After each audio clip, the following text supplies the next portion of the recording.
¿Cuál es la diferencia entre apóstol y discípulo? Aunque a primera vista las palabras pueden confundirse con facilidad, después de aprender sus definiciones, la distinción es clara en el cristianismo. Las palabras apóstol y discípulo a menudo se usan indistintamente, pero lo cierto es que hacen referencia a realidades diferentes.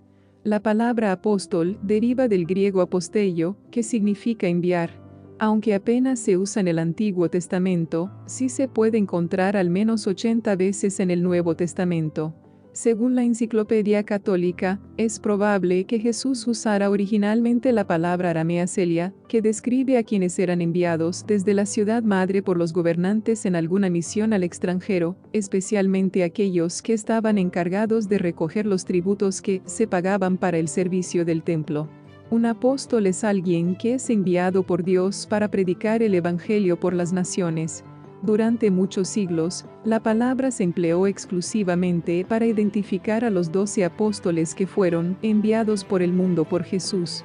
De forma similar, San Pablo a menudo es llamado apóstol debido a su encargo divino recibido de Jesús.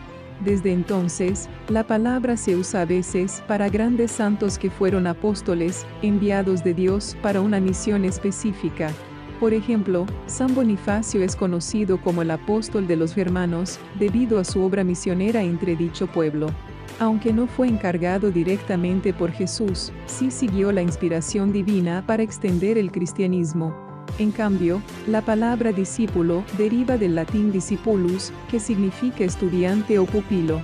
Al igual que la palabra apóstol, se usa casi exclusivamente en el Nuevo Testamento.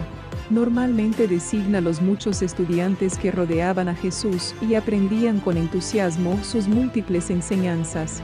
En este contexto, un discípulo de Jesús no es necesariamente alguien que es enviado a predicar el Evangelio por el mundo, sino una persona que está en aprendizaje constante de lo que significa ser cristiano.